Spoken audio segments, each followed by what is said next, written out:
નમસ્કાર વિદ્યાર્થી મિત્રો, આપ સૌને ખ્યાલ છે કે ડિસાઇફર એકેડમી દ્વારા હાઈકોર્ટ સ્ટેનોગ્રાફર ગ્રેડ 2 અને ગ્રેડ 3ના ઇન્ટરવ્યૂ માટેનું મોડ્યુલ ચાલે છે. ઘણા વિદ્યાર્થીઓ મિત્રો એમાં જોઈન થયેલા છે અને તેમાંથી ઘણા વિદ્યાર્થીઓ મિત્રોના મોક ઇન્ટરવ્યૂ ઓલરેડી લેવાઈ ચૂક્યા છે, કે જેથી એ લોકોનો રિસ્પોન્સ છે કે સર મોટાભાગના કેન્ડિડેટ એવા છે ઇન્ટરવ્યૂ માટે કે જેને ફર્સ્ટ ટાઈમ ઇન્ટરવ્યૂ છે, પ્રથમ વખત ઇન્ટરવ્યૂ છે.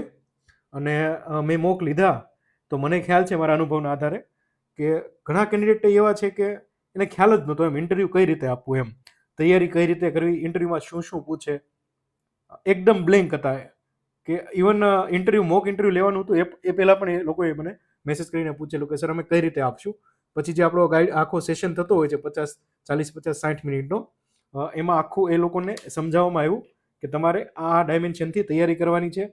ઇવન ઓલરેડી આપણી જે એપ્લિકેશન છે ડિસાઇફર એકેડમીની, એમાં જે લોકો જોઈન થયા છે એમને ખ્યાલ છે કે બધા 15 જેવા આશરે મોડ્યુલ મૂકેલા છે કે જે અલગ અલગ થીમમાંથી તમને પ્રશ્નો આવી શકે. જે તમારું 8 થી 10 મિનિટનું જે ઇન્ટરવ્યૂ થશે એ રાઉન્ડ, તેમાં તમને કઈ કઈ થીમમાંથી પ્રશ્નો પૂછશે અને શું પ્રશ્ન આવી શકે અને તમારે કઈ રીતે જવાબ આપવો, એ 3 લેક્ચર્સ મૂકેલા છે. એના માધ્યમથી સમજાવેલું છે, પ્લસ મટીરિયલ્સ મૂકેલું છે કે જેનાથી તૈયારી કરીને જે લોકો મોક ઇન્ટરવ્યૂમાં તૈયારી કરીને અપિયર થયા હતા એમને પણ ખ્યાલ આવ્યો કે અમારે કઈ જગ્યાએ હજુ વધારે તૈયારીની જરૂર છે કે જેથી અમે સારું પરફોર્મન્સ આપી શકીએ. તો જે મોક ઇન્ટરવ્યૂ થયા છે સ્ટુડન્ટના, એ લોકોનું ઇન્ટરવ્યૂમાં ઘણા સજેશન આપવામાં આવેલા છે અને ખ્યાલ આવ્યો એ લોકોને કે આપણે આ રીતે તૈયારી ઇન્ટરવ્યૂની કરવી જોઈએ. તો આજે લેક્ચર છે બનાવવાનો હેતુ એવો જ છે કે જે લોકો ઇન્ક્વાયરીઝ હતી ઘણાની કે સર કઈ રીતે તમારો આખો પ્રોગ્રામ ચાલે છે, તો એ બાબતે જસ્ટ માહિતી કે આ રીતની તમારે તૈયારી કરવી જોઈએ કે જેથી તમારું ચાન્સીસ વધી જાય. અને મને ખ્યાલ છે કે મેં જેટલા અત્યારે મોક ઇન્ટરવ્યૂ લઈ લીધા છે જે લોકોના, એમાંથી મોટા ભાગનાને મેં મટીરિયલ્સ જે આપેલું છે એ વર્ડ ટુ વર્ડ પ્રિફર કરવાનું કીધેલું છે, લેક્ચર જોવાના કીધેલા છે અને મોક ઇન્ટરવ્યૂ પ્લસ જે કાઉન્સેલિંગ સેશન થયો એમાં મેં જેટલા ઇનપુટ્સ આપેલા છે, જેટલી તૈયારી કરવાની કીધેલી છે એટલી કરશે તો ચોક્કસપણે મને વિશ્વાસ છે કે એ લોકો ચોક્કસપણે પાસ થઈ જશે ફાઇનલ રિઝલ્ટમાં. કારણ કે તૈયારી એ લોકો આખા એક આખું ડિઝાઇન કરેલો છે પ્રોગ્રામ, એ રીતે કરી રહ્યા છે કે જેથી જે તમારી ઇન્ટરવ્યૂની તૈયારી હોય ને એમાંથી કોઈ આસ્પેક્ટ તૈયારીમાં છૂટી ના જાય એમ. ઘણી વખત કેવું હોય કે હું તમને એક ઉદાહરણ આપું કે ઘણી વખત પેનલ તમને કોઈ એવો ક્વેશ્ચન પૂછી લે કે જે આઉટ ઓફ ધી બોક્સ હોય, એમ કે ઇન્ટરવ્યૂ એક અલગ ફ્લોમાં જતું હોય ને અચાનક જ ક્વેશ્ચન આવે, તો એ તમારે કઈ રીતે એપ્રોચ કરવો અને કઈ કઈ થીમમાંથી, મહત્વનું તો એ છે કે કઈ કઈ થીમમાંથી પ્રશ્નો આવી શકે. મેં જે આખો ડિઝાઇન કરેલો છે પ્રોગ્રામ, લગભગ આપણા ખાલી હાઈકોર્ટ ઇન્ટરવ્યૂ નહીં પરંતુ દરેક પ્રોગ્રામ આપણે આ રીતે ડિઝાઇન હું કરતો હોઉં છું કે જેથી કોઈ આસ્પેક્ટ બાકી ન રહે તૈયારીનો, 360 ડિગ્રી તમારી પ્રિપેરેશન થઈ જાય. અને આપણે આમાં જે પાછળ ઇન્ટરવ્યૂ થયેલા કોર્ટ મેનેજર કે જે સ્ટેનોના જે તે વખતે, તો એ વખતે પેનલનું જે કઈ ટાઈપના પ્રશ્નો પૂછી શકે, કઈ કઈ થીમ મહત્વની હતી, તો એ બધું ધ્યાનમાં રાખીને આખું ડિઝાઇન કરેલું છે કે જેથી તમારી કોઈ લેક્યુ ના રહે તૈયારીમાં.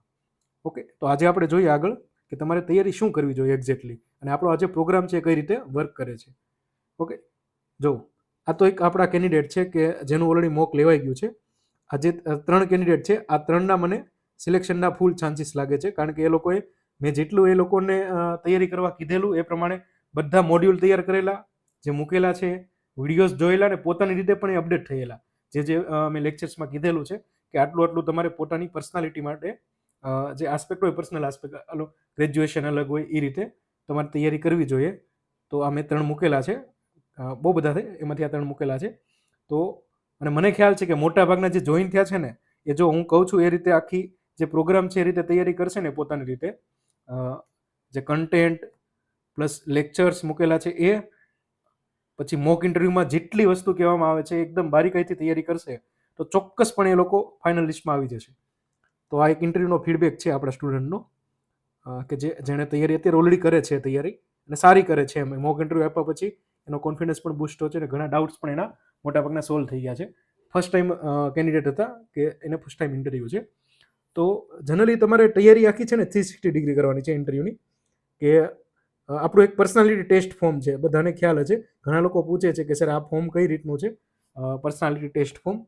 તો જનરલી જો તમારું એક તો આપણો પ્રોગ્રામ એ રીતે વર્ક કરે છે કે જેટલી બાબતો હોય ને ઇન્ટરવ્યૂ માટે, જે થીમ્સ કહેતા હોય, થીમ્સ એટલે એવું કે દરેક ઇન્ટરવ્યૂને તમે પ્રેડિક્ટ કરી શકો કે એ પોસિબિલિટી શું છે એમ, કઈ જગ્યાએથી એ લોકો તમને પ્રશ્નો પૂછી શકે. તો આવી મેં 12 થી 14, 15, 16 એ રીતે અલગ અલગ થીમ તૈયાર કરેલી છે. એટલે કોમ્પ્રિહેન્સિવ તમારી તૈયારી થાય એમ.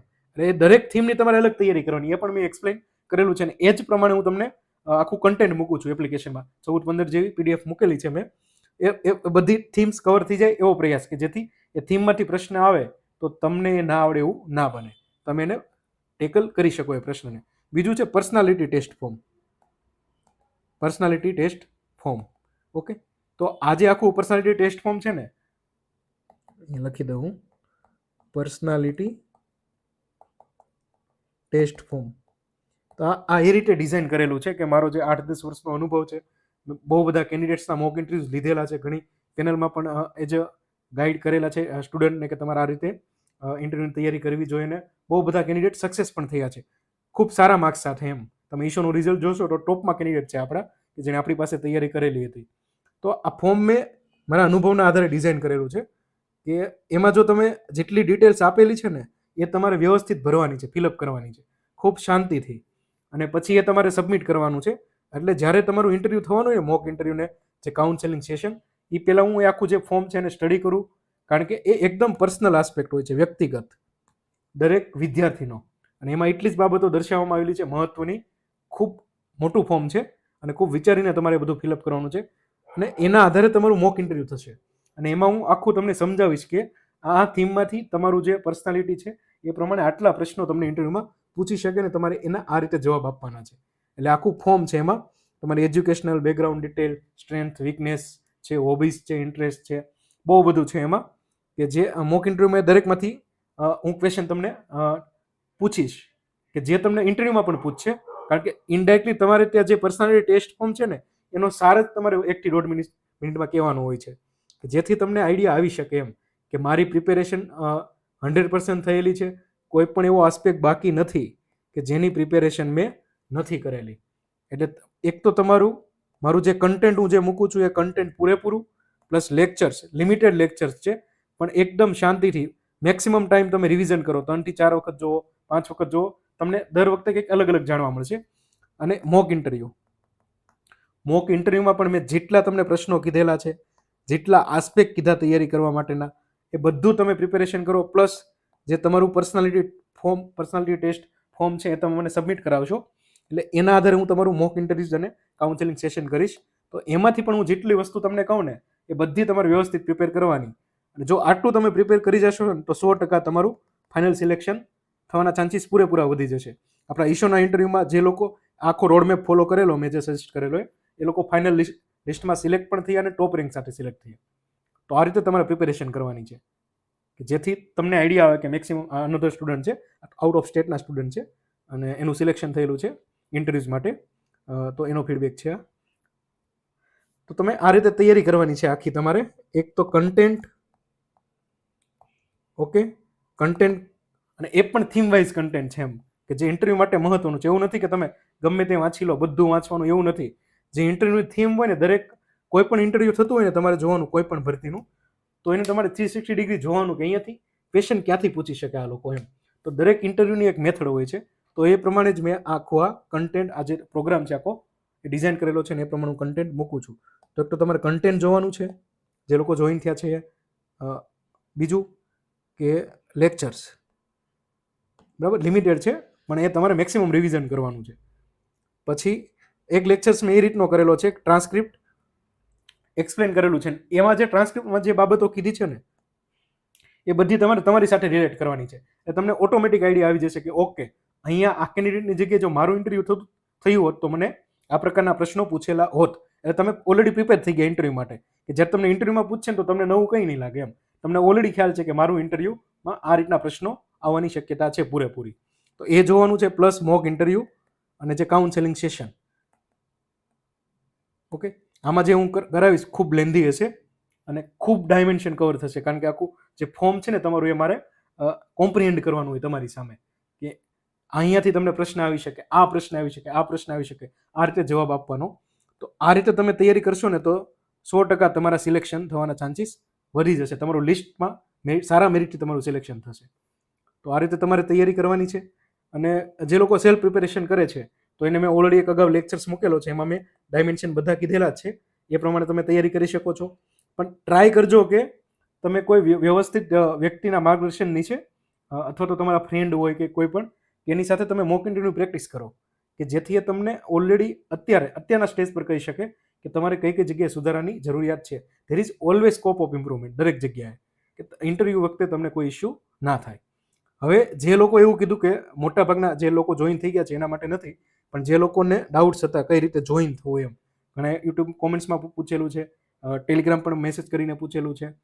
તો તમારે ગૂગલ પ્લે સ્ટોર છે તેમાં ડિસેફર એકેડમી કરીને લખવાનું છે, એટલે આપણી જે આ એપ્લિકેશન આવી છે, આ લોગો જોઈ લેજો તમે, એપ્લિકેશન આવી જશે. આ એપ્લિકેશનમાં તમે જે મોબાઈલ નંબર છે એના ઓટીપીથી તમે લોગિન કરી શકશો. પછી તમને સ્ટોર સેક્શનમાં ઘણા કોર્સિસ જોવા મળશે ઇન્ટરવ્યુના, કારણ કે ઘણા કોર્સિસ ચાલી રહ્યા છે અત્યારે જીપીએસસીના. તો એમાંથી તમારે હાઈકોર્ટ વાળો જે કોર્સ છે, હાઈકોર્ટ સ્ટેનોગ્રાફર ગ્રેડ 1 અને grade 2, high court stenographer grade 2 and grade 3 નો જે કોર્સ છે ઇન્ટરવ્યુ પ્રિપેરેશનનો, એને તમારે જોઈન કરવાનો છે. એટલે તમને મટીરિયલ્સ પ્લસ લેક્ચર્સ પછી પર્સનાલિટી ટેસ્ટ ફોર્મ આનો એક્સેસ મળી જશે. અને પછી તમે જોઈન થશો એટલે તમને સામેથી મોક ઇન્ટરવ્યુનું શેડ્યુલ ઇન્ફોર્મ કરવામાં આવશે, કારણ કે અત્યારે બહુ બધા કેન્ડિડેટ જોઈન થયેલા છે, એટલે બની શકે કે તમને જે શેડ્યુલ આપવામાં આવે થોડું 2-3 દિવસનો સમય રાખીને આપવામાં આવે. પણ આ રીતે આખો પ્રોગ્રામ ચાલે છે ઇન્ટરવ્યુનો. તમારે આ રીતે કોમ્પ્રિહેન્સિવ પ્રિપેરેશન કરવાની છે. કોઈ XYZ કોર્નર પકડીને તમે તૈયારી કરો એ રીતે નથી કરવાનું. તમે જુઓ તમારી પર્સનાલિટી શું છે, કઈ કઈ જગ્યાએથી પ્રશ્નો આવી શકે, અને એ પ્રમાણે તમારે તૈયારી કરવાની છે. જો તમે એ રીતે તૈયારી કરશો ને, ચોક્કસપણે તમે ઇન્ટરવ્યુમાં ખૂબ સારા સ્કોરથી, સારા મેરિટથી તમારું સિલેક્શન થશે. તો આ રીતે તૈયારી કરો. મેં તમને જે રીતે કીધું એ રીતે, કે આખી તૈયારી, કોઈ પણ ઇન્ટરવ્યુની તૈયારી આ રીતે થતી હોય છે એમ. ઇન્ટરવ્યુ એક ખૂબ મહત્વનું સ્ટેજ છે. જો આમાં તમે પરફોર્મ નહીં કરો તો બની શકે કે તમે મેરિટમાં ઓછા માર્ક્સથી તમે રહી જાઓ એમ ફાઇનલ સિલેક્શનમાં. એટલે ઇન્ટરવ્યુને ક્યારેય લાઇટલી નહીં લેવાનું. કોઈ પણ ઇન્ટરવ્યુ હોય, હું મારા જીપીએસસીના પણ જે કેન્ડિડેટ હોય બધાને કહેતો હોઉં છું, લોકો તૈયારી કરે છે અને ખૂબ સારા માર્ક્સ લાવે છે, ટોપમાં સિલેક્શન થાય છે, 4th રેન્ક 5th રેન્ક એ રીતે. તો આ રીતે તમે તૈયારી કરો અને ચોક્કસપણે સિલેક્શન થશે. જો તમે એકદમ મેથડથી તૈયારી કરશો ને તો આપણો પ્રોગ્રામ છે, આમાં તમે જોઈન થઈ શકો છો. Okay, thank you.